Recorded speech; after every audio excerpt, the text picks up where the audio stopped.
Tonight, Julia Gillard's election bombshell. Australia off to the polls on September 14. I do so not to start the nation's longest election campaign. A blind Perth teenager has her cane confiscated at the big day out. Just because I'm blind doesn't mean I can't experience what other people get to experience. Two backpackers, the latest victims of Queensland's flood disaster. And friendly fire sidelines Australia's star one-day player. This is 9 News with Tim McMillan.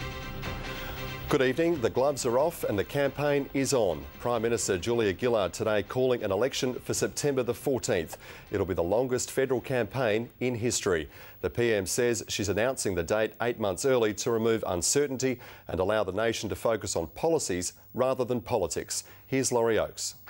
To other news now, and a blind Perth teenager wants an apology from Big Day Out organisers after her cane was confiscated. She says the device was seen as a safety risk and security staff should be better trained. 2 more lives have been lost in Queensland's flood disaster. The missing backpackers were found in a swollen creek today. A horrible reminder the danger is still far from over. Early estimates put the damage bill at $2 billion. The floodwaters are receding and the losses are overwhelming. Homes, land, livelihoods. Over that side of the river, there are thousands of people that have nothing to go home to. But it doesn't compare to the human toll. The bodies of 2 men, farmhands, were found in a swollen creek in the Lockyer Valley today. Backpackers Jerry Yu Kun and Andrew Leong were last seen trying to drive through floodwaters on their way to work. 6 people now dead because of the flood crisis. Thousands of Queenslanders remain homeless. In Bundaberg, emergency centres are full. Brisbane was spared the worst of the flooding, but its water supply is still under threat as mud clogs the filtration system. We've never seen water ever like this. Insurance companies have received almost $200 million in claims, but once all the damage is assessed, this is tipped to be a $2 billion disaster. Floodwaters in northern New South Wales are also starting to recede, but some communities remain cut off. Thousands of people are struggling without power and essential supplies. So you were hoping to get out and just got stuck? Yeah, we didn't realise it was going to be this big. Lee Steele, 9 News. The state opposition says it'll finally build a rail line to Ellenbrook if it wins the next election.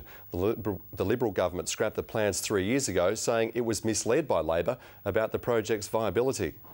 Another election and another promise of a rail line to Ellenbrook. Just like his predecessor, Mark McGowan says Labor will build it. It's needed. This is a poorly serviced area by public transport and by roads. It will cost $860 million and be finished by 2018. The line will run along Tonkin Highway with stations at Morley and Naranda. Next stops Bennett Springs, Whiteman and Ellenbrook. Eventually, a rail line will go out there as the population in Ellenbrook and neighbouring areas develops. But at this stage, that rail line is not justified. Today I'm here to right a wrong. That wrong was this commitment by Colin Barnett. Yes, we'll build the spur line through Ellenbrook. For the last 3 years, Colin Barnett's denied he ever promised bringing a rail line here to Ellenbrook. Well, today his local Liberal member Frank Albin admitted it was a commitment his party did make. I personally did not promise the train. I personally did not cancel the train. Someone senior would have done that, and it's up to everyone else to find that out. Closer to Perth, Labor also has ideas for the name Elizabeth Quay. Would you change that? I'd consider that. Josh Yerger, 9 News. The RSPCA is calling for witnesses after a 4-week-old kitten was thrown from a car in our state's southwest on Australia Day. Aussie was found on Heppingstone Road in Brunswick with a broken hind leg and fractured front leg. Anyone with information can call the RSPCA Cruelty Hotline. Boxer Danny Green is being investigated by the Department of Fisheries over these photos he posted on his Facebook page. The world champion is seen posing with a tiger shark he caught while fishing. In WA, tiger sharks measuring more than 1.8 metres must be released back into the water. Green says the shark is of legal size. Well, as revealed first by 9 News, smokers in our city's malls will now face fines after the Perth Council voted to ban smoking. But civil libertarians say it's taking away smokers' rights. It's all to protect public health, forcing people to butt out, but smokers say they're doing no harm. It's a free choice to smoke. If you don't like it, you can walk away. I mean, next we won't be able to even smoke in our own homes. 9 News broke the story last week. Perth Council was considering a ban.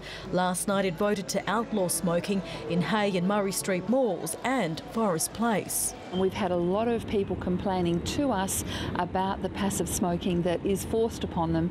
Council rangers will police the ban. With only 11% of adults who smoke in WA, the Lord Mayor says we shouldn't pander to the minority. That's infuriated civil libertarians. What other minorities are we going to stop pandering to? Aboriginal people, fat people, red-headed people. Who's next to be picked on? It won't be for another 6 months until it's enforced. Fines will be issued to those who do decide to light up, but the amount of those fines is yet to be set. The Lord Mayor hasn't ruled out a ban on the entire city in the future. The strong community support will certainly dictate to us whether we take it further. Tracy Rowe, 9 News. Ahead in 9 News, the AFL's plan to tackle illicit drug use in footy. Plus new details about a murder mystery baffling WA police. And dwarfed by a giant, a surfer's ride into the record books.